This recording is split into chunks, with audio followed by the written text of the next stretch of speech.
Gujarat's #1 engineering university, Sankalchand Patel University, 9642706257.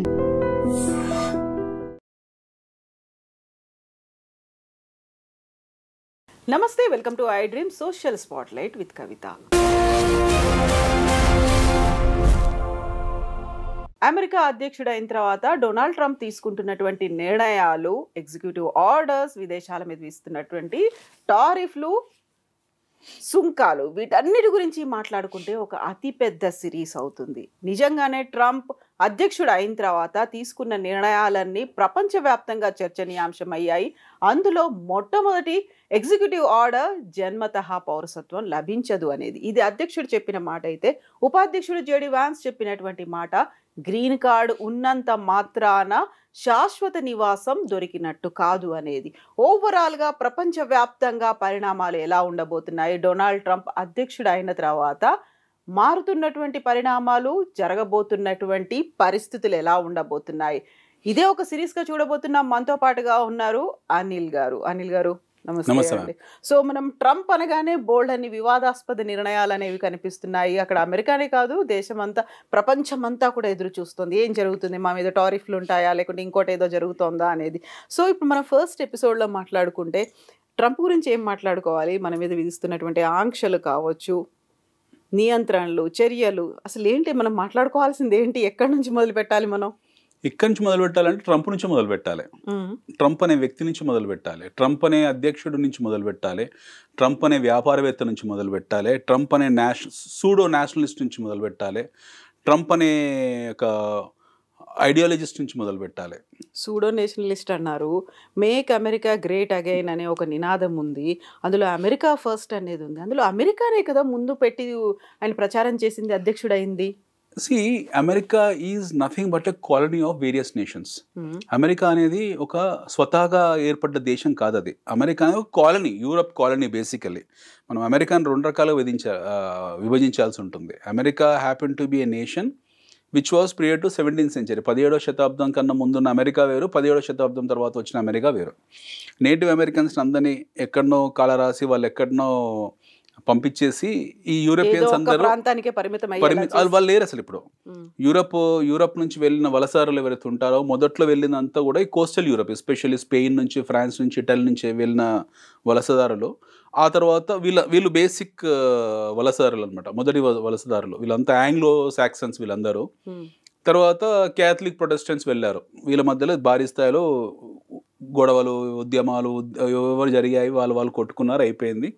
Then is a matter. దాని తర్వాత Americans constitution రాసుకున్నారు. అక్కడి నుంచి అబ్రహం లింకన్ నుంచి అమెరికా అంటూ కొత్త ప్రయాణం మొదలుపెట్టింది. ఎన్నో మార్పులు, ఎన్నో చేర్పులు జరిగాయి. మొదటి ప్రపంచ యుద్ధంలో వాళ్ళు యాక్టివ్గా లేరు, రెండో ప్రపంచ యుద్ధంలో యాక్టివ్గా ఉన్నారు. తర్వాత వాళ్ళకు ప్రపంచవ్యాప్తంగా ఉన్న పరిణామాలు, దుష్పరిణామాలు ఇవన్నిటినీ ఊహించుకున్నారు. They wanted to make America as a safest place for themselves. మొదటిసారి యూరోపియన్స్ ఎవరైతే ఉన్నారో వాళ్ళు అమెరికాని వాళ్ళ కోసం ఒక అద్భుతమైన కాలనీగా తయారు చేసుకున్నారు. అప్పటికి తయారు చేస్తారు, అప్పటికి వాల్ స్ట్రీట్ ఇవన్నీ ఉన్నాయి. బట్ వాళ్ళ స్టాన్స్ చాలా క్లియర్గా ఉంది. ఒకవైపు నాజీ జర్మనీస్ లాంటి వాళ్ళు రావడము, ఇంకోవైపు ఇక్కడ ఫ్రెంచ్ వాళ్ళు ఉండడము, ఇంకొక వైపు అంటే ఇండిపెండెంట్ దేశాలు, ఒకవైపు బ్రిటిష్ లాంటి దేశాలు అప్పటికి చాలా స్ట్రాంగ్గా ఉండడము, అరబ్ లాంటి దేశాలు అప్పుడు ఆయిల్ కనుక్కోవడము, మొదటి ఇండస్ట్రియలైజేషన్ జరగడము, ఇవన్నీ యాక్టివిటీస్ అన్నీ చూసిన తర్వాత they have decided that America first అనే నినాదాన్ని అప్పుడే తీసుకున్నారు వాళ్ళు. ప్రాబ్లీ ట్రంప్ గారి లాగా ఆర్గనైజ్డ్ నినాదం కాకపోవచ్చు, బట్ అమెరికా ఫస్ట్ అనే చాలా క్లియర్ కట్ ఒక నినాదం ఉంది. అదే టైంలో అమెరికన్ క్యాపిటలిజం చాలా పతాక స్థాయిలోకి వెళ్ళింది. వాళ్ళు ఏ ఉద్దిపనాలు లేకుండానే వాళ్ళ స్థాయిని పెంచుకున్నారు. ఎస్పెషల్లీ అక్కడ అదే టైంలో మీకు బిలియనర్స్ ఏర్పడము, రాక్ ఫెల్లర్ లాంటి వాళ్ళు రావడము, బ్లాక్ రాక్ లాంటి రావడము, రాస్చెల్ లాంటి వాళ్ళు ఇన్వెస్ట్ చేయడము, మోర్గన్ స్టాన్లీ లాంటి వాళ్ళు ఉండడము, ఇవన్నీ జరిగాయి. సో కొన్ని అనుమానాస్పద స్థితి యాక్టివిటీస్ కూడా అప్పుడే జరిగాయి అమెరికాలో. అప్పుడే కొత్తగా సిఏ ఏర్పడింది. ఇవన్నీ అమెరికా తనకంటూ ఒక అస్తిత్వాన్ని ఏర్పరచుకుంది. రెండవ ప్రపంచ యుద్ధం తర్వాత ఒక గొప్ప అస్తిత్వాన్ని ఏర్పరచుకుంది, ఒక దేశంగా ఏర్పడి. తర్వాత వాళ్ళు ఏం చేశారు, టాలెంట్ని పూల్ చేసుకోవడం మొదలుపెట్టారు. ప్రపంచ దేశాల్లోంచి, వివిధ దేశాల్లోంచి వాళ్ళు టాలెంట్ పూల్ చేయడం మొదలుపెట్టారు. ఫస్ట్ టాలెంట్ అమెరికాకు వెళ్ళింది Japanese and far east Asians. Indians కాదు, ఫార్ ఈస్ట్ ఏషియన్స్ ఎవరైతే ఉంటారో ఫస్ట్ మైగ్రేషన్ ఆఫ్ టాలెంట్ ఈ Japanese, Chinese. So China towns అప్పుడే ఏర్పడ్డాయి మీకు 1940, 1950లోనే చైనా టౌన్స్ ఏర్పడ్డాయి. అందులోంచి వచ్చిన బై ప్రొడక్టే మన బ్రూస్లీ ఇలాంటి వాళ్ళు. అప్పటికే ఒక చాలా స్ట్రాంగ్ నెట్వర్క్ చైనా టౌన్స్ ఏర్పడ్డాయి అమెరికా వ్యాప్తంగా. తర్వాత మీకు వియత్నామీస్ వెళ్ళారు. వియత్నాం యుద్ధం తర్వాత అక్కడ శరణార్థులుగా చాలామంది వియత్నామీస్ వెళ్ళారు, చాలామంది కొరియన్స్ వెళ్ళారు. ఇలా ఏషియా నుంచి వెళ్ళడం మొదలుపెట్టారు. తర్వాత ఏషియా పాసిఫిక్ ఇన్వాల్వ్ అయింది. చీప్ లేబర్గా వెళ్ళడం మొదలుపెట్టారు, ఫిజికల్ లేబర్గా. అంటే మొదటి కోల్డ్ వార్ కన్నా ముందు టైంలో ఉన్న, అమెరికన్ సివిల్ వార్ కన్నా ముందు టైంలో ఉన్న ఆఫ్రికన్స్ ఎవరైతే ఉన్నారో వాళ్ళు ప్యూర్ బానిసలుగా వెళ్ళారు. They went like labour, slaves లాగా వెళ్ళారు వాళ్ళు. సో ఆఫ్రికన్స్ తర్వాత స్లేవ్స్ అనడానికి వీల్లేదు కానీ బట్ చీప్ లేబర్గా వెళ్ళేది మటుకు ఏషియా పాసిఫిక్ రీజన్ నుంచే. ఏషియా పాసిఫిక్ రీజన్లో ఎస్పెషల్ ఇండియా మనం లేము, బట్ పాకిస్తాన్, బంగ్లాదేశ్, ఆఫ్ఘనిస్తాన్, ఈ భూటాన్, మయన్మార్ ఈ ప్రాంతాల నుంచి చాలామంది లేబర్గా వెళ్ళారు. టాలెంట్ పూల్ ఎప్పుడైతే మొదలైందో దెన్ ఫస్ట్ టాలెంట్ పూల్ భారతదేశం నుంచి వెళ్ళింది. అప్పుడు ఐటీ రంగం లేదు కాబట్టి మొదటి టాలెంట్ భారతదేశం నుంచి వెళ్ళిన టాలెంట్ అంతా కూడా మీకు doctors, IITs, engineers, at the same time bureaucracy వెళ్ళకుండా ఇటు మేనేజ్మెంట్ వైపు వచ్చిన ఐఏఎంస్ ఇలాంటి వాళ్ళందరూ ఫస్ట్ టాలెంట్ మైగ్రేషన్. ఇది క్రీమ్ అనేవాళ్ళు మొదటి టాలెంట్ మైగ్రేషన్. Y2K తర్వాత, Y2K ప్రాబ్లం తర్వాత దే రిక్వైర్, ఆ ప్రాబ్లం కన్నా ముందు they require huge set of people. వాళ్ళకి ఎక్కువ మ్యాన్ పవర్ రిక్వైర్మెంట్ ఉంది, ఎక్కువ లేబర్ ఇంటెన్సిఫై జాబ్ అది. So they want people across the world. So incidentally or no fortunately India happened to be a country where people are able to speak and write English. ఏదో కొద్దో గొప్ప మనం Chinese కన్నా better comparatively మనకు English మాట్లాడడం అన్నీ వచ్చి. At the same time అదే టైంలో మన ఇండియాలో ఈ సాఫ్ట్వేర్ విప్లవం మొదలైంది. చాలామంది అమీర్పేట్ బ్యాచ్ కానివ్వండి, అమలాపురం నుంచి బస్సు ఎక్కడం, డైరెక్ట్ అమీర్పేట్లో దిగడం, ఇక్కడ నుంచి ఫ్లైట్ ఎక్కడం, అమెరికాలో దిగడం. అమలాపురం, అమీర్పేట్, అమెరికా 3 ఏళ్ళు ఇలా రన్ అయిపోయింది ఒక సీక్వెన్స్ అన్నమాట. డిగ్రీ ఉందా లేదా, యునైటెడ్ స్టేట్స్ ఆఫ్ అమీర్పేటలో కొన్ని లక్షల మంది మైగ్రేట్ అయ్యారు ఇక్కడ నుండి. చీప్ లేబర్గా వెళ్ళారు, వాళ్ళు సెటిల్ అయ్యారు, ఎవ్రీథింగ్ ఈస్ ఫైన్, అక్కడ వరకు బాగానే ఉంది. Now what happened, America has come to a stage now started filtering the best quality of their own people. ఇప్పుడు ఇంతవరకు వెళ్ళారు, బాగానే ఉంది, వాళ్ళ అక్కడ అందరికీ డాలర్ పెరిగింది, ఇప్పుడు చాలామంది వెళ్తున్నారు, ఇంకా అక్కడ ఉపాధి అవకాశాలు ఉన్నాయి, ఉద్యోగ అవకాశాలు ఉన్నాయి.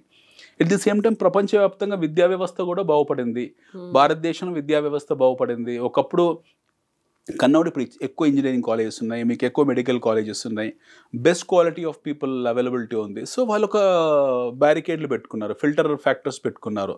So best quality of people వాళ్ళకి కావాలి, ఇప్పుడు ఎవరు పడితే వాడితే కుదరదు. సో ఆ చర్న్ ప్రాసెస్లో అంటే బెస్ట్ క్వాలిటీ ఉంచుకోవడం కోసం వర్స్ట్ క్వాలిటీని అంటే బాటమ్ 10%, బాటమ్ 20% ఎవరైతే ఉంటారో వాళ్ళు తోసేస్తున్నారు. ఒక కార్పొరేట్ కంపెనీ ఉందనుకోండి, కార్పొరేట్ కంపెనీలు ఏం చేస్తారు, టాప్ పర్ఫార్మింగ్ ఎంప్లాయీస్ మాత్రం ఉంచుకుంటారు, బాటమ్ ఎంప్లాయీస్ని తీసి బయటపడేస్తారు. పింక్ స్లిప్లు, బెంచ్లు, వాట్ ఎవర్. ఇప్పుడు వాళ్ళు డైరెక్ట్గా ఆ ఫిల్టర్లోకి వచ్చేస్తారు, ఆ జోన్లో ఉన్నారు వాళ్ళు. They wanted to retain the best talent and kick out the normal or no below average people. So ఆ ప్రాసెస్లో ఉంది అమెరికా. It's a corporation. అమెరికాని ఒక బిజినెస్ హౌస్ లాగా చూద్దాం. Let us not treat them as like a nation or a country. అలా ఎప్పుడు చూడకూడదు. అమెరికాని ఆ పర్స్పెక్టివ్ చూస్తే మోసపోయినట్టే. ఇప్పుడు జన్మత పౌరసత్వం గురించి మనం మాట్లాడుకున్నాము. ఎగ్జాంపుల్ బర్త్ రైట్ సిటిజన్షిప్ అవుతుందో దాన్ని వాళ్ళు డిస్మాండిల్ చేశారు, దాన్ని విత్డ్రా చేసుకున్నారు. అంటే it it self shows the mind set of the current regime. ఇప్పుడున్న రిజిమ్ తాలూకు మైండ్ సెట్ మనకు అర్థమైపోయింది. ఏంటంటే ఇంతకాలం వెళ్ళి నేను అమెరికా పౌరుణ్ణి అనుకున్న వాళ్ళు ఎవరుతున్నారో బహుశా వాళ్ళకు ఆ ఊహ కానివ్వండి, ఆ సంతోషం కానీ మిగిల్చకుండా జరిగిపోయింది. సో డాలర్స్ కోసం వెళ్ళారు, దేశం పట్ల ఎమోషనల్ అటాచ్మెంట్ పెంచుకున్నారు, వాళ్ళు కాంట్రిబ్యూషన్ ఇచ్చారు. ఇప్పుడు చూసేప్పటికీ మేము పౌరులం కాదు. చాలామంది ఏం చేసేవాళ్ళు, పెళ్లి కాగానే అక్కడ వెళ్ళేవారు, అక్కడ పిల్లల్ని కానేవాళ్ళు, తర్వాత ఆ పిల్లల ద్వారా సంక్రమించిన పౌరసత్వం వాళ్ళు అనుభవించేవాళ్ళు. ఇప్పుడు తీసేశారు పూర్తి స్థాయిలో. రేపు పొద్దున వీ డోంట్ నో, బహుశా 1 సంవత్సరం తర్వాతనో లేకపోతే 6 నెలల తర్వాతనో, లేదు గత 10 ఏళ్ల క్రితం వచ్చిన సిటిజన్షిప్ కూడా మేము క్యాన్సిల్ చేస్తామన్నా ఆశ్చర్యపోకూడదు. కార్పొరేషన్స్ అలాగే పనిచేస్తాయి. అమెండ్మెంట్స్ ఎప్పుడు ఉంటాయి వాళ్ళ దగ్గర. సో అందులో రాజీ పడడానికి అవకాశాలు ఉన్నాయి వాళ్ళకు. ఒక కార్పొరేట్ కంపెనీ ఎలా వాళ్ళ పరిస్థితుల్ని మార్చుకుంటుందో, లేదా వాళ్ళ అభివృద్ధిని మార్చుకుంటుందో, వాళ్ళు ఎలా వాళ్ళని అమెండ్ చేసుకుంటారో, అలా ఆ కంట్రీ కూడా వాళ్ళు అమెండ్ చేసుకుంటూ వెళ్తున్నారు. ఏది ఒక రెజిమెంటెడ్ ఆర్ స్టాగ్నేటెడ్ డిసిషన్ కాదు అది. అన్ని డిసిషన్స్ అన్ని డైనమిక్. సో ఇంతకుముందే అంటే టాలెంట్ ఉంది అనుకుంటే అది మాకు ఉపయోగపడుతుంది అనుకున్నారు, ఒక విన్ విన్ సిచ్యువేషన్ అనేది అక్కడ కనిపించేది. ఇప్పుడు అలా లేదు. ఇప్పుడు మనము ఎవరైనా సరే, ఇప్పుడు అమెరికాలో ఒక జనరేషన్ 2 జనరేషన్ వాళ్ళకు ఉన్న వాళ్ళకి ప్రాబ్లం లేదు. బహుశా ఇప్పుడు సెకండ్ జనరేషన్ ఉన్న వాళ్ళకి ప్రాబ్లం లేదు. 20 ఏళ్ల క్రితం 30 ఏళ్ల క్రితం మైగ్రేట్ అయిపోయి అక్కడ ఉన్న వాళ్ళకి ఇష్యూ ఏమీ లేదు. లేదా 10 ఏళ్ల క్రితం సిటిజన్షిప్ వచ్చిన వాళ్ళకి ఇష్యూ లేదు. బట్ డెఫినెట్గా ఈ 5-6 ఏళ్ల క్రితం సిటిజన్షిప్ వచ్చిన వాళ్ళు రేపు పొద్దున సిటిజన్షిప్ని విత్డ్రా చేసుకుని మనం ఆశ్చర్యపోద్దని నేను చెప్పేది. ఈ 5-6 ఇయర్స్ బ్యాక్ ఎవరికైతే పౌరసత్వం వచ్చిందో వాళ్ళకు కూడా థ్రెట్ ఉండడానికి అవకాశాలు ఉన్నాయి. ఇప్పుడు ఎప్పుడైతే వీళ్ళు ఇది విత్డ్రా చేశారో, బర్త్ రేట్ సిటిజన్షిప్ విత్డ్రా చేశారో, దాన్ని కొంచెం అమెండ్ చేసి గత 3 ఏళ్ల క్రితం వచ్చిందో 4 ఏళ్ల క్రితం వచ్చిందో సిటిజన్షిప్ని దాన్ని కూడా అమెండ్ చేస్తామన్నా మనం ఆశ్చర్యపోకూడదు. Uncertainty absolutely. కార్పొరేషన్ ఎప్పుడైనా సరే, ఒక కంపెనీ ఎప్పుడైనా ఇలాగే పనిచేస్తుంది. ఒక వర్క్ మెథడాలజీ ఎప్పుడు ఇలాగే ఉంటుంది. ఒక కంపెనీ తాలూకు వర్క్ మెథడాలజీ, వాళ్ళ మెకానిజం ఎప్పుడు ఇలాగే ఉంటుంది. సో మీరు అందుకే అనేది ఏంటంటే, don't look at America as a country, look at them. You keep your dollar dreams alive. మీ డాలర్ డ్రీమ్స్ని సజీవంగా ఉంచండి, అక్కడ వెళ్ళండి, సంపాదించుకోండి, అన్సర్టనిటీ ఉంటే వచ్చేసేయండి. అంతే తప్పిస్తే అక్కడ వెళ్ళిపోతాము, అక్కడనే సెటిల్ అయిపోతాము, 2 జనరేషన్స్ 3 జనరేషన్స్ అనే భ్రమలు ఇప్పుడున్న వాళ్ళు తొలగించుకోవాలి. ఎందుకంటే there is one more thing called as regime decisions. మీకు నిక్సన్ టైంలో తీసుకున్న డిసిషన్స్ ఈరోజు కూడా అలాగే కంటిన్యూ అవుతున్నాయి. కెనడీ టైంలో తీసుకున్న నిర్ణయాలు కూడా ఇప్పటికి అలాగే కంటిన్యూ అవుతున్నాయి. రీగన్ టైంలో తీసుకున్న నిర్ణయాలు కూడా అలాగే కంటిన్యూ అవుతున్నాయి. కొంచెం అమెండ్మెంట్స్ ఉండొచ్చు. బైడెన్ టైంలో తీసుకున్న నిర్ణయాలు కూడా, బైడెన్ తాలూకు ఏవైతే డైలాగ్స్ ఉన్నాయో అవి కూడా ఇప్పటికే రన్ అవుతున్నాయి. డైలాగ్ ఐ మీన్ మాట్లాడడంగా, డైలాగ్స్ ఐ మీన్ ద్వైపాక్షిక సంబంధాలు, ఒప్పందాలు. ఎట్ ది సేమ్ టైం ఇప్పుడు ట్రంప్ తీసుకున్న నిర్ణయాలు కూడా ఖచ్చితంగా అమలు అవుతాయి భవిష్యత్తులో కూడా. ఇందులో చిన్న చిన్న అమెండ్మెంట్స్ ఉంటాయేమో, బట్ ఒక ప్రెసిడెంట్ తీసుకున్న నిర్ణయాన్ని పూర్తి స్థాయిలో వాళ్ళు అమెండ్ చేయరు. కొద్దిగా అమెండ్మెంట్, రేపు పొద్దున కొత్త అధ్యక్షుడు వస్తే కొద్దిగా మార్పు చేర్పులు చేస్తారేమో తప్పిస్తే ఇది ఇలాగే కంటిన్యూ అవుతుంది. సో మీరు ఎవరైనా సరే ఇప్పుడు వెళ్ళే వాళ్ళు, మన పిల్లలు కానివ్వండి, వెళ్ళాలనుకునే వాళ్ళు ఎవరైనా సరే, వాళ్ళకు మనం క్లియర్గా ఒక మెసేజ్ పాస్ చేయాలి. It is a corporation. You are joining in to a blue chip company. America is nothing but a blue chip company. ఇండియాలో ఒక పనికి ₹1,00,000 వస్తే అమెరికాలో అదే పనికి 5 లక్షలు వస్తుంది. It is a best blue chip company. Go there, work, earn money as much as possible. The day you find it is uncertain, come back to your homeland. So you need to treat America at this point in time like a corporation. At this point in time, America is nothing but a company. It is an organization where you have to go earn your money and come back, or if permits, you stay there. ఒక destination అనేది మాత్రం feel పెట్టుకోవద్దు. అదే ఇంకా నేను పోతున్నాను, అక్కడే settle నా జీవితం అక్కడనే సెటిల్ అయిపోతుంది, నా భవిష్యత్తు అక్కడే ఉంటుంది, నేను అక్కడనే చేస్తే అక్కడనే నన్ను పాతి పెడతారు, నా మనవాళ్ళు అక్కడే ఉంటారు, మనవరాలు అక్కడే ఉంటారు అనే ఆ పిచ్చి ఊహల్లోంచి బయటకు వచ్చేయాలి ఈ జనరేషన్. ఒకవేళ గతంలో ఉన్న వాళ్ళు ఒకవేళ అలా ఉంటే ఉండనివ్వండి, అది అది వాళ్ళకి ఆల్రెడీ ఏర్పాటు జరిగింది కాబట్టి ఇష్యూ లేదు. బట్ ఇప్పుడున్న కొత్తగా వెళ్ళే వాళ్ళు, లేదా ఈ మధ్య కాలంలో వెళ్ళే వాళ్ళు, లాస్ట్ 4-5 ఇయర్స్ ఇప్పటివరకు H1B ఉన్న వాళ్ళు, గ్రీన్ కార్డ్ లేని వాళ్ళు, గ్రీన్ కార్డ్ ఉన్నది చెల్లెలు అండి, అది వస్తుంది. అది ఈవెన్ సిటిజన్షిప్ అది కూడా నుంచి కూడా వచ్చింది ఆ మాట, దాని కూడా వాల్యూ లేదు. సో ఈ గ్రీన్ కార్డులు, ఎల్లో కార్డులు, పింక్ కార్డులు ఇవన్నీ రేషన్ కార్డు లాంటివి. సో వీటికి ఏంది లేదా, సిటిజన్షిప్కి విలువ లేనప్పుడు పౌరసత్వానికి విలువ లేదు. సో అలాంటప్పుడు ఈ కార్డ్స్కి ఇక్కడ విలువ ఉంటుంది. సో మనం we have to look at America is like a corporation. America is nothing but ఒక ఆర్గనైజేషన్, ఒక బ్లూ చిప్ కంపెనీ, ఒక nice corporate where you are paid very well, you are highly paid, you have lot of incentives, you get lot of bonuses, you have a nice work environment, work life balance, మంచి roads ఉంటాయి, మంచి drainage system ఉంది, మంచి drinking water system ఉంది, health care ఉంది, అన్నీ ఉన్నాయి. సంపాదించుకోండి. వీలుండే వెసులుబాటు ఉంటే అక్కడ ఉండిపోండి హ్యాపీగా. లేదు వెసులుబాటు లేదు, పంపిస్తారంటే సంఖ్యలు నేర్చుకొని వచ్చే దరిద్రమైన పరిస్థితి రాకూడదు, గౌరవప్రదంగా వచ్చేయాలి. లేకపోతే మొన్న మనకు లూధియానాలో ల్యాండ్ అయినట్టు 1000 మంది 2000 మందిని ఏదో ఖైదీలు, నేరస్తులను పంపించినట్టు ఆ స్థితికి రావడం అనేది ఒక దుర్మార్గము. వాళ్ళు తీసుకుని దుర్మార్గమైన చర్యము, కానీ మనకు దురదృష్టకరమైన చర్య అది. ఎందుకంటే ఆ పరిస్థితి, మీరు ఎన్ని 100 కోట్లు సంపాదించినా సరే సంఖ్యలు నేర్చుకొని దొంగలాగా రావడం అనేది అది జీవితకాలపు మచ్చ. అది మన చచ్చే వరకు అది గుర్తుంటుంది. అది చాలా బాధాకరం కూడా. ఇప్పుడు సంఖ్యలు వేయించుకొని మిలిటరీ విమానాల్లో వెనక్కి పంపించేయడమే కాదు, యూనివర్సిటీల్లో కూడా స్టూడెంట్స్ ఏదైనా అమెరికా స్టాండ్కి వ్యతిరేకంగా అమెరికా విద్వేషంతో లేకుంటే విద్రోహ దేశాలు అని భావిస్తున్న వాటికి మద్దతు ఇస్తున్న వాళ్ళని కూడా మీరే స్వచ్ఛందంగా వెనక్కి వెళ్ళిపోండి అనే న్యాచురల్ అండి. ఇప్పుడు America is not JNU, America is not Delhi university, America is not Delhi university where you can go and say Pakistan జిందాబాద్.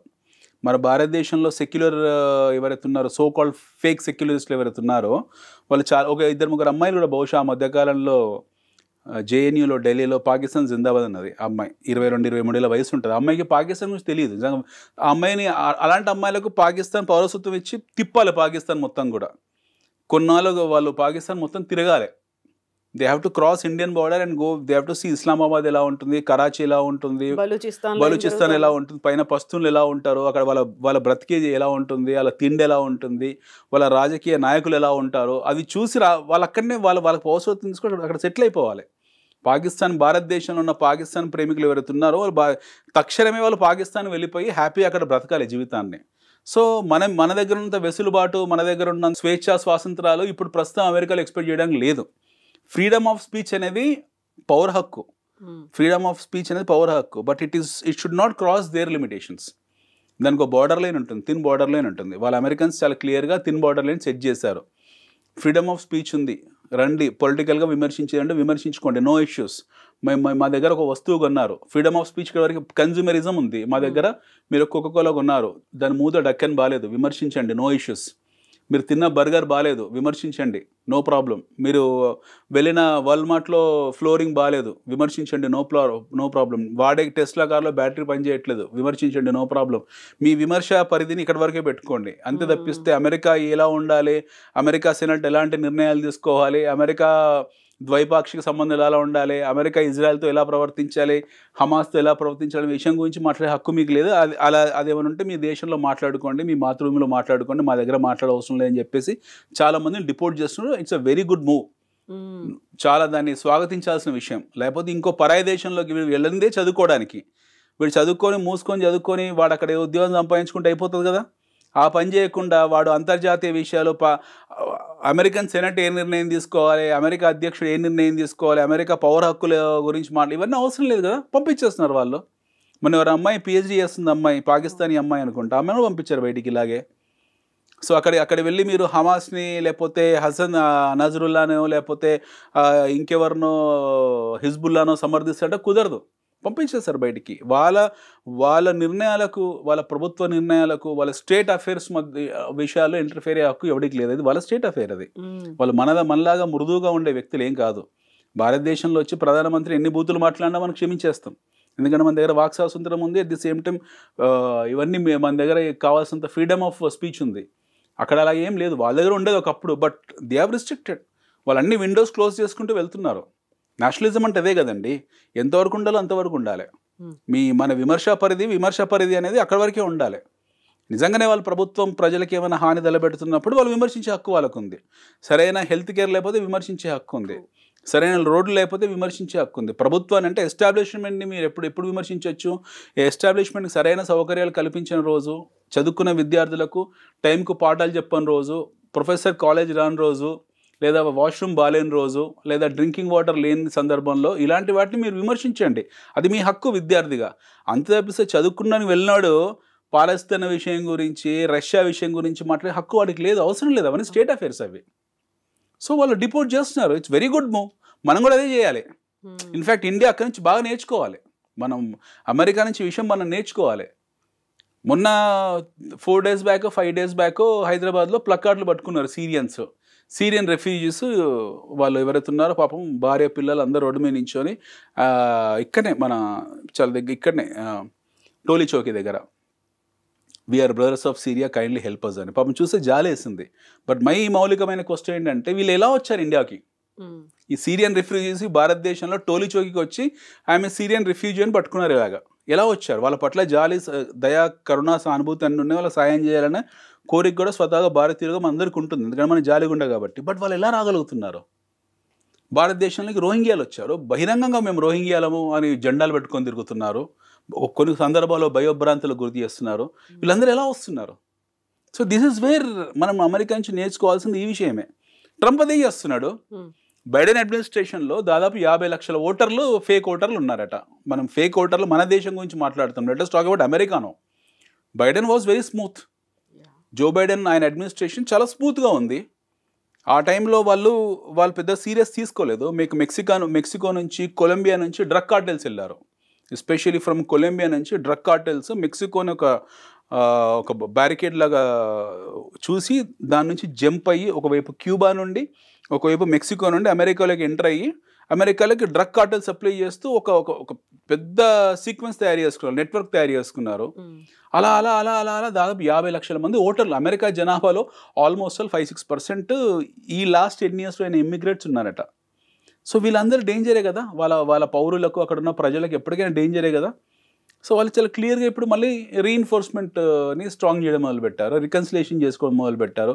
అసలు నిజంగా అమెరికా పౌరుడు ఎవరు, ఈ అమెరికన్ ఎవరు, నాన్ అమెరికన్ ఎవరు, ఇవన్నీ వాళ్ళు లెక్కలన్నీ స్టాటిస్టిక్స్ అన్నీ తీసి బైడెన్ ముందు పెట్టుకొని క్లియర్గా ఐడెంటిఫై చేసుకుంటూ వెళ్తున్నాడు. అతని సిస్టమ్ చాలా కరెక్ట్గా సెట్ చేసుకున్నాడు. మన వాళ్ళు ఎవరు, బయటి వాళ్ళు ఎవరు చెక్ చేసుకుంటున్నాడు. క్లియర్గా వాళ్ళ అనుమాన స్థితిలో ఉన్న వాళ్ళు భారతీయులైనా, మెక్సికన్స్ అయినా, కెనడియన్స్ అయినా, బ్రిటిష్ వాళ్ళైనా, పాలస్తీన్ అయినా, సిరియన్ అయినా, లేకపోతే బంగ్లాదేశీ అయినా వాళ్ళందరినీ పంపించేస్తున్నాడు. అట్లా 50 లక్షల మంది ఉన్నారట వాళ్ళు ఐడెంటిఫై చేసిన దాంట్లో. అందులో 3.5 లక్షల మంది భారతీయులు ఉన్నారు. They will deport.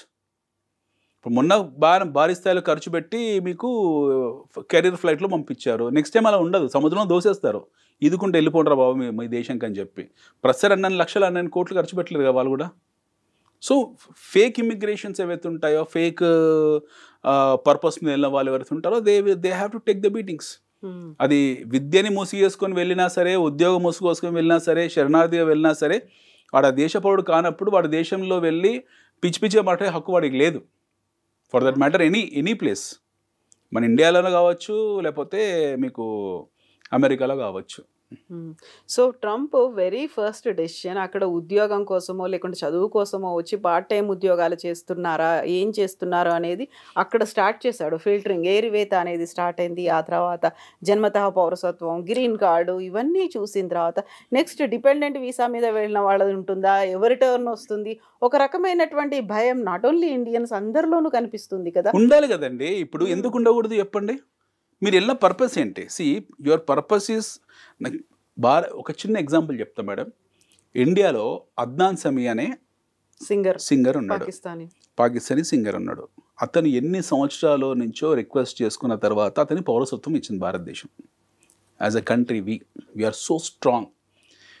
Lot of people in Pakistan who has got roots from Punjab, విభజించి ఈస్ట్ పంజాబ్ వెస్ట్ పంజాబ్ విడిపోయినప్పుడు, అంటే ఒక పంజాబ్ వెస్ట్ పంజాబ్ పాకిస్తాన్కి వెళ్ళింది, ఈస్ట్ పంజాబ్ మన దగ్గర మిగిలిపోయింది. సో చాలామంది లూధియానా, అమృత్సర్ ఇక్కడ ఉన్న వాళ్ళు ఎవరైతే ఉన్నారో వీళ్ళ బంధువులందరూ అక్కడ విభజనలో అక్కడికి వెళ్ళిపోయారు. సో వాళ్ళ మూలాల మటుకు మన దగ్గరే ఉన్నాయి. వాళ్ళకు వాళ్ళ పూర్వీకుల ఇంటికో లేకపోతే వాళ్ళ సొంత ఊరుకో రావాలన్న కోరిక వాళ్ళకు ఉంటుంది. అలా ఎన్ని వేల మంది ఆర్జీ పెట్టుకున్నారు, మేము వస్తాము మీ దేశం, మళ్ళీ మా మాతృభూమికి వస్తాము, మా సంస్కృతిలో అంతర్భాగం అవుతాం, మేము ఇక్కడే చావాలనుకుంటున్నామని చెప్పి ఎన్నో లక్షల మంది ఆర్జీ పెట్టుకున్నారు. Plenty of people. ఈ మధ్యన ఒక తారిక్ ఫతా అని చెప్పేసి ఈ మధ్యలో చనిపోయారు. ఆయన పాకిస్తానీ జర్నలిస్ట్, కెనడాలో సెటిల్ అయ్యారు. ఆయన ఎన్నోసార్లు ప్రయత్నాలు చేశారు భారతదేశంలో సెటిల్ కావడానికి, కుదరలేదు. సో ఇమాజిన్ మన ఇమ్మిగ్రేషన్ పాలసీ ఎంత స్ట్రాంగ్ ఉన్నాయి చూడండి. మనం ఇవ్వలేదు, we have not given just like that. ఒక్క అద్నాన్ సమీకి ఇచ్చాం మనం పౌరసత్వం. సో ఎంతోమంది బంగ్లాదేశీలు భారతదేశంలో రావాలనుకుంటారు. ఎందుకంటే మళ్ళీ మనకి ఈస్ట్ బంగ్లాదేశ్, వెస్ట్ బెంగాల్ 2 ఉన్నాయి. వెస్ట్ బెంగాల్ మన దగ్గర ఉంది, ఈస్ట్ బెంగాల్ ఈరోజు బంగ్లాదేశ్ పోయింది. ఆ చిట్టగాంగ్, ఢాకా ఆ ప్రాంతంలో వచ్చి చాలామంది హౌరాకో లేకపోతే కలకత్తాకో రావాలని ప్రయత్నం చేస్తున్నారు. వాళ్ళని మనం రానివ్వలేదు. ఈస్ట్ పాకిస్తాన్ నుంచి వెస్ట్ పాకిస్తాన్ నుంచి రావాలని ట్రై చేస్తారు, వాళ్ళని రానివ్వలేదు. అలాగే మన నుంచి విడిపోయినప్పుడు దేశ విభజన సమయంలో ఎన్నో కుటుంబాలు అక్కడ వెళ్ళిపోయి మళ్ళీ రావాలనుకున్నా సరే మనం అబ్జెక్ట్ చేసాము. మీరు ఇంకో దేశ పౌరులు, మీకు వచ్చే హక్కులు ఏం చెప్పేసి అబ్జెక్ట్ చేసాము. ఒక్కనో ఇద్దరు రానిచ్చాం, అవి కూడా మెరిట్ బేసిస్ మీద. దలైలామా కావచ్చు, షేక్ హసీనా కావచ్చు, వాళ్ళు రానివ్వలే కదా. షేక్ హసీనా ప్రయత్నం చేసింది, తన మూలలో భారతదేశంలో ఉంది. షేక్ హసీనా రాజకీయ శరణార్థి, తను రాజకీయ శరణార్థిగా ఉంది. ఆమె పర్మనెంట్ కాదు కదా, కొన్నాళ్ళు పంపించేస్తాం మనం వాళ్ళకి. సో అట్లా అమెరికా మనలాంటి స్టాండ్ తీసుకొని ఉంటే వాళ్ళ దగ్గర ఈరోజు 50 లక్షల మంది అక్రమంగా ఉండేవాళ్ళు కాదు. మనం చొరబాట్లు అంటున్నాం, వాళ్ళు అక్రమ వలసదారులు అంటున్నారు. భాష డిఫరెన్స్, లాంగ్వేజ్ డిఫరెన్స్ ఉంది. వాళ్ళు కొంచెం సాఫిస్టికేటెడ్ భాష మాట్లాడుతున్నారు. అమెరికన్స్ ఈ రోజు కూడా మెచ్చుకోవాలి, they are using sophisticated language, ఒక శుద్ధమైన భాష మాట్లాడుతున్నారు. ఇల్లీగల్ ఇమిగ్రెంట్స్ అంటున్నారు తప్పిస్తే చొరబాటు ఇన్ఫిల్ట్రేషన్స్ అనట్లేదు, గుర్తుపెట్టుకోండి. చొరబాటుదారులు అనట్లేదు, వాళ్ళు ఇన్ఫిల్ట్రేషన్స్ అనట్లేదు, మనం ఇన్ఫిల్ట్రేషన్స్ అంటున్నాం. We are using the word called as చొరబాట్లు, whereas America is calling them as illegal immigrants. రెండింటికి తేడాలు, రెండు ఒకటే. ఓకే, అక్కడ వెళ్ళిన పర్పస్ ఏంటి? వాళ్ళు విద్య కోసము దేనికోసం వెళ్ళుంటారు. వెళ్ళి అక్కడ నేను అక్కడనే సిటిజన్ అయిపోతా అనే కలలు కన్నారు. అది కుదరలేదు. అప్పుడు ఏం చేయాలి? గౌరవప్రదంగా వాపసు రావాలి. అలా కాకుండా ఉండే ప్రయత్నం చేసి, ఏ దేశమైనా సరే ఫర్ దట్ మ్యాటర్, అమెరికానే కాదు, ఏ దేశమైనా సరే, సోమాలియా అయినా సరే, అది కూడా ఒక దేశమే, గుర్తింపబడ్డ దేశమే. అలాంటి సందర్భం మనకు వెసులుబాటు లేనప్పుడు వచ్చేసేయాలి. తిరిగి ఉండే ప్రయత్నం చేసి రాంగ్లో షార్ట్ కట్స్ వెళ్ళినప్పుడు ఎలాగైనా అక్కడే ఉండాలి అనే అప్పుడు సంఖ్యలు వేసే బయటికి పంపిస్తారు. ఊరికి ఉంచుకోరు. మనం మాత్రం ఉంచుకుంటామో చెప్పండి, మనం కూడా సంఖ్యలు వేసే బయటికి పంపిస్తాం. వాళ్ళు అదే వేశారు. పంపడం కన్ఫామ్ అనమాట, పంపే పద్ధతులు మాత్రం, మార్గాలు మాత్రం వేరే రకంగా ఉంటాయి. సో ఇప్పుడు భారతీయులు అనగానే అక్కడ ఉన్నటువంటి స్టూడెంట్స్, ఇక్కడ పేరెంట్స్ ఇక్కడ ఎదురు చూస్తున్నారు, అక్కడ ఫ్యామిలీస్ ఉంటే ఇక్కడ నుంచి ఫ్యామిలీ మెంబర్స్ అని ఏం జరుగుతుంది? ఒక అన్సర్టనిటీ ఉంది. నిజంగా మా వాళ్ళని అక్కడ ఉండమనాలా, వచ్చేయమనాలా, ఇప్పుడు ఎలాంటి డెసిషన్ తీసుకుంటారో, ఏమవుతుందో, ఇలాంటి ఒక భయాలు అనేవి ఉన్నాయి. నెక్స్ట్ స్టెప్ ఏమవుతుంది, ఎలాంటి నిర్ణయం తీసుకుంటారు అనేది ఉంది కదా. వెరీ సింపుల్ అండి. మీరు ఒక see, you have sent your kid or child to a different country to make money and to make life అనేది సెకండరీ, మేక్ లైఫ్ అనేది కవరింగ్. ఓకే, ఒక మాస్క్, అది ఒక మంచి వర్డ్, అది మంచి వాడడానికి ఒక మంచి పదం అది. But you have send your child or a kid or somebody he's gone there to make money. Prime ఆఫర్సీ వెళ్ళింది ఎక్కడికి? ఒక దేశంకి వెళ్ళారు. అది అమెరికా కావచ్చు, లేకపోతే ఇంకేదైనా కావచ్చు. అక్కడికి వెళ్ళారు. అక్కడికి వెళ్ళడం అనేది మీరు చేస్తున్న ఫస్ట్ తప్పు. మీ మాతృభూమిని వదిలేసి, ఇక్కడ ఉన్న అవకాశాలు వదిలేసుకొని, చదువుకున్న వాళ్ళు వెళ్తారు కదా, చదువుకున్న వాడికి ఇండియాలో ఉద్యోగాలు ఉన్నాయి. బ్రెయిన్ డ్రైన్ జరగ ఉండుంటే ఈరోజు ఇండియాలో సగం మంది వెళ్ళిపోయి ఉండేవాళ్ళు.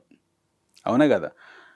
ఇక్కడ కొన్ని లక్షల, చిన్న ఎగ్జాంపుల్ చెప్తే, ఇక్కడ కొన్ని లక్షల మంది యూపీఎస్సీ ఎగ్జామ్స్ ప్రిపేర్ అవుతారు, గ్రూప్ 1 గ్రూప్ 2 ప్రిపేర్ అవుతారు. చాలామంది ర్యాంక్స్ కొడతారు, చాలామందికి ప్రభుత్వ ఉద్యోగాలు వస్తాయి. గ్రూప్ 1 గ్రూప్ 2 గ్రూప్ 3 రకరకాల పరీక్షలు ఉన్నాయి. కానిస్టేబుల్ అంటే పరీక్షలు ఎంత టఫ్ ఉంటాయంటే పరీక్షలు అవి వెరీ టఫ్ ఎగ్జామినేషన్స్. 100 పోస్టులు పెడితే 1,00,000 మంది పోటీ పెడతారు. అవునా కదా? నిజం చెప్పాలంటే అమెరికా వెళ్ళడం కన్నా కూడా ఇండియాలో ఈ చిన్న ప్రభుత్వ ఉద్యోగాలు తెచ్చుకోవడం కష్టం. కానీ వీళ్ళ టార్గెట్ ఏంటి? వీళ్ళు సొంత దేశంలో ఉద్యోగం కోసం గొడవలు పెట్టుకుంటారు ప్రభుత్వంతో తప్పిస్తే, వీళ్ళు ఆ విద్యను ఇంకో దేశం కోసం ఉపయోగించాలని ప్రయత్నం చేయరు. ఐఐటీస్లో ప్రతి సంవత్సరం మీకు కొన్ని వేల మంది బయటకు వస్తారు, ఐఐఎమ్స్లో కొన్ని వేల మంది బయటకు వస్తారు. వెళ్ళే వాళ్ళు కొద్దిమందే, మిగతా వాళ్ళందరూ ఇక్కడే పనిచేస్తున్నారు. బీహార్, జార్ఖండ్ అలాంటి ప్రాంతంలో చాలామంది గ్రూప్ 1 ప్రతి ఇంట్లోంచి ఒక ఫ్యామిలీలో ఒక అంబిషన్ ఉంటుంది, గ్రూప్ 1 పరీక్ష రాయాలి, ఐఏఎస్ ఐపీఎస్ కావాలని చెప్పి. వాళ్ళందరూ దాని మీదే ఫోకస్ చేస్తారు. ఐఏఎమ్స్ అందరు దాని మీదే ఫోకస్ చేస్తారు. మన దగ్గర ఉన్న బెస్ట్ ఆఫ్ ది బెస్ట్ కాలేజెస్లో ఉన్న క్రీమ్ అంతా ఇండియాలో పనిచేస్తారు. మన దగ్గర ఇస్రో సైంటిస్టులకు వచ్చే జీతం చాలా తక్కువ.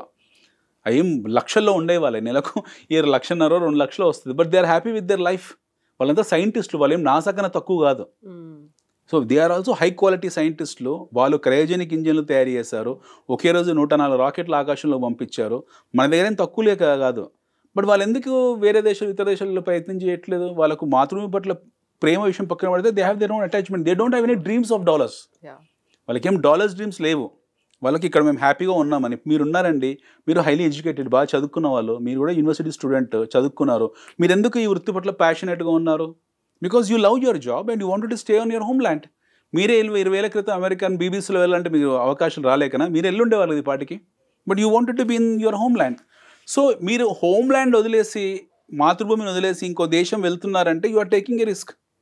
You are sailing in rough waters. మీరు సముద్రయానం చేస్తున్నారు.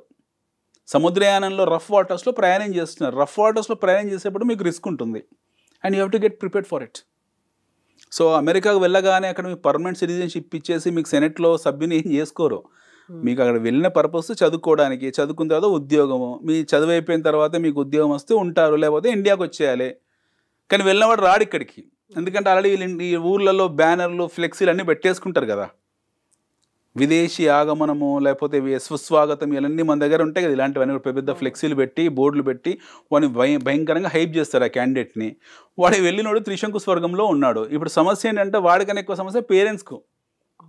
అరే బాబు నువ్వు వెళ్ళినందుకు ఇక్కడ మేము బాగా డప్పు చాటు వేసుకున్నాము భయంకరంగా, నా కొడుకు అమెరికాలో ఉన్నాడని చెప్పి భయంకరంగా బిల్డప్ ఇచ్చాము ఇక్కడ, నువ్వు రాకురా నాయన ఏదో చేసి ఏ హోటల్లోనో పెట్రోల్ బంకులోనో టిఫిన్ సెంటర్లో పనిచేసి నువ్వు మాకు పంపకున్నా పర్లేదు మేమే పంపిస్తాం, నువ్వు ఏదో ఇండియాకి రాక అక్కడి నుంచి ఆడనే ఉండు, అప్పుడు వీడియో కాల్ చేయి వాట్సాప్ కాల్ చేయి, నాలుగు ముందు ఫంక్షన్స్లో మేము కూడా చెప్పగలుగుతాము అనే స్థాయికి మెంటల్ ప్రాబ్లమ్ వీళ్ళు వస్తారు.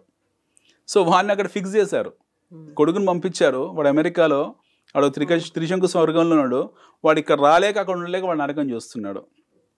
సో రెండు వైపులో ఉంది ఇక్కడ. ఫస్ట్ పేరెంట్స్ని వాళ్ళ థాట్ ఇన్కల్కేట్ చేశారు, అమెరికా అమెరికా అమెరికా అని చెప్పి ఇంటర్మీడియట్ నుంచి వాడి మైండ్లో ఎక్కిచ్చేసి పంపించేశారు వాడిని. వాడు వెళ్ళాడు, సెట్ అయితే సెట్ అయ్యాడు, లేకపోతే వాడికి ప్రాబ్లం, వాడి కర్మ.